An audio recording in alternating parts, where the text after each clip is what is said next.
আমি Sheikh answer Ali guide চ্যানেলের পক্ষ থেকে সকলকে শুভেচ্ছা জানিয়ে শুরু করছি আজকের প্রতিবেদন। শিরোনাম: শোকাতুর মানববাবুর প্রসঙ্গে। আজ শরীরী কাঁটায় বিদ্ধ হওয়ায় হয়তো সাবধানে পা ফেলতে হবে। কাজী দেশের মানুষ কত বড় ভুল করেছে এবার বুঝুক। এ ধরনের কথা দি নিউজ বাংলার সঞ্চালক মানববাবুর মুখে ব্যক্ত হলো। সত্যিই তো পা সবল হয় সংখ্যাধিক্যের জোরে 370 দ্বারা তুলে দিয়ে থমকে যাওয়া বিজয় রথকে উল্কার গতিতে উড়িয়ে দিয়ে অফুরন্ত আকাশসীমা অতিক্রম করা হলো। ইউনিফর্ম সিভিল কোড অর্থাৎ অভিন্ন দেওয়ানি বিধির আওতায় দেশকে আনা হয়নি, তবে হয়তো হবে। শুধু কি তাই, আজকের দিনে মোদিজির দরদি অন্তর কেঁদে উঠেছে তালাকপ্রাপ্ত মহিলাদের দুর্দশা থেকে। তাই তালাক প্রথার বিলোপ, পৈতৃক সম্পত্তিতে কার কতটুকু অধিকার, এসব পদক্ষেপগুলো নিতে বেচারা প্রধানমন্ত্রীকে বেগ পেতে হলে সে কষ্টকে সহ্য করা যায়। তাই তো কাশ্মীরে উন্নয়নের জোয়ার দেখে মুসলিম সমাজের বিজেপিকে সমর্থন না করাটা বিশ্বাসঘাতকতা ছাড়া আর কী বা হতে পারে।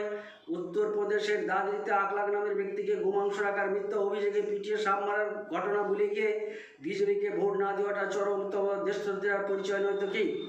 গুজরাটের মাটিতে কিছু মুসলিমকে হত্যা করে কেমন ঠান্ডা করে দিয়েছি দেখেছো তো। এ ধরনের কথা হজম করে বিজেপিকে ভোট না দেওয়াটা চরম বেইমানির পরিচয় ছাড়া কী বা হতে পারে। মন্দিরে ঢুকে কোনো অহিন্দু জলপান করলে বিধড়ক মার, গুজরাট দাঙ্গায় প্রশাসনের প্রত্যক্ষ মদতে মুসলিম নিধন, জোর করে জয় শ্রীরাম বলানো, এসব হজম করে মোদিজিকে সমর্থন না করলে কিসের দেশভক্তি? আমরা ক্ষমতা এলে পশ্চিমবাংলায় হত্যা নিষিদ্ধ করব, এ কথা ভুলে গিয়ে দুহাত ভরে ভোট না দিলে এই জাতির অগ্রগতি আর কবে হবে?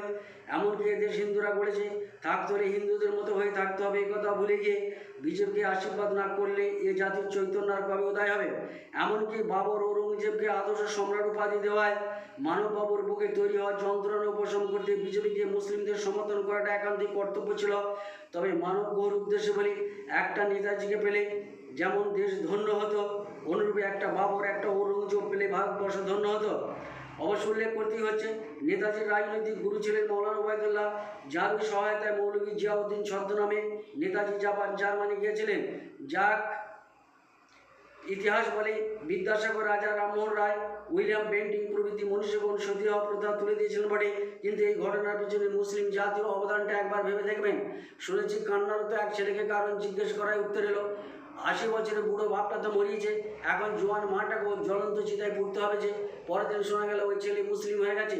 আরও শোনার কথা শোনাই, দেশে পাপ হয়েছে, এজন্য তোমার 4-5 বছরের নাদুস নুদুস বাচ্চাটাকে নিয়ে আসবে। রাজার এমন ঘোষণায় পিতা পুত্রকে নিয়ে রায় দরবারে হাজির। এদিকে অসহায় ছেলে বাবার গলা আদর করে জড়িয়ে ধরে আছে, জানে না তার ললাটে কী ঘটতে চলেছে। পরক্ষণই বাবার গলা থেকে জোরপূর্বক ছিনিয়ে নিয়ে হাড় কাটে বলি দেওয়া হলো। এই নরবলি প্রথাকে মুসলিম শাসকরা জোর করে বন্ধ করায় কতটা সুফল ফলেছিল তা ভেবে দেখতে দেয় না মানববাবুর বুকের ঘুমন্ত জেগে ওঠা ব্যথা। ফলে আজকের দিনে আমরাও সমান মর্মাহত বই কি।